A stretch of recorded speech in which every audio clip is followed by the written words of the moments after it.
মুরগির মাংস তো নয়, মনে হবে মাটন খাচ্ছি। আজকে আমি তোমাদের সঙ্গে মাটনের স্বাদের মুরগির মাংসের রেসিপি শেয়ার করব। এইভাবে একবার রান্না করে খাওয়ার পর তোমরাও এটার প্রেমে পড়ে যাবে। যেমন দেখতে লোভনীয়, সেই রকম দারুণ সুস্বাদু খেতে, আর দেখেই মনে হচ্ছে মাটন রান্না হয়েছে।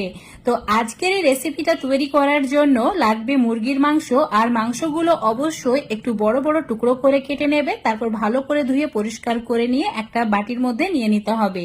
এবার অ্যাড করে দিতে হবে একটা বড় সাইজের পেঁয়াজকে স্লাইস করে কেটে নিয়ে, তার সঙ্গে অ্যাড করতে হবে 2 চামচ আদা রসুন বাটা।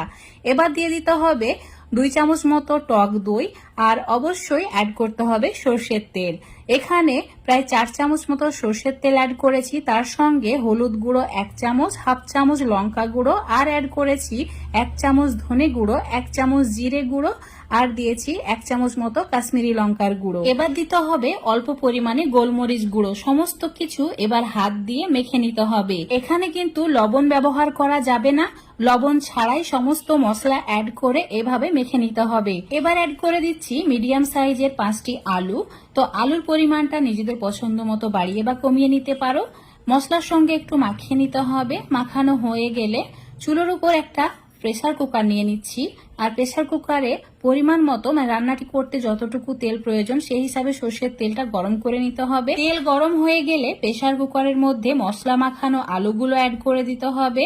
এবার চুলোর ফ্লেম মিডিয়ামে রেখে আলু লালচে করে ভেজে নিতে হবে, যাতে আলু 50 থেকে 60% মতো সেদ্ধ হয়ে যায়। আলুগুলো অল্প একটু কেটে দিয়েছিলাম যাতে এটা সেদ্ধ হতে সময় কম লাগে। দেখতেই পাচ্ছ আলুগুলো লালচে হয়ে গেছে। এবার এগুলোকে তুলে নিচ্ছি একটা প্লেটে। আর যে তেলটুকু রয়ে গেছে এতে রান্নাটি করে নিতে হবে। চুলোর ফ্লেম একদম কমিয়ে দিতে হবে। তারপর এর মধ্যে একটি তেজপাতা 2 টুকরো করে অ্যাড করে দিতে হবে। এবার দিতে হবে অল্প একটু দারচিনি, লবঙ্গ, এলাচ, গোলমরিচ। আর দিতে হবে 8-10টি মতো রসুনের কোয়া, 3টি কাঁচা লঙ্কা অল্প একটু চিড়ে তারপর অ্যাড করেছি। আর দিয়েছি একটি মিডিয়াম সাইজের পেঁয়াজকে স্লাইস করে কেটে নিয়ে। পেঁয়াজের কালারটা ব্রাউন হওয়া পর্যন্ত ভাজতে হবে, সমস্ত মশলায় ভালো করে ভেজে নিতে হবে। দেখতেই পাচ্ছ কালারটা চেঞ্জ হয়ে গেছে। এবার এর মধ্যে অ্যাড করে দিতে হবে টমেটো। এখানে 2টি মিডিয়াম সাইজের টমেটো ভালো করে পরিষ্কার করে ধুয়ে নেওয়ার পর 4 টুকরো করে অ্যাড করেছি। স্বাদ মতো নুন অ্যাড করে দিতে হবে এই সময়। এবার টমেটো একটু নরম হয়ে আসা পর্যন্ত ভেজে নিতে হবে। 1-2 মিনিট এভাবে একটু ভেজে নিয়েছি।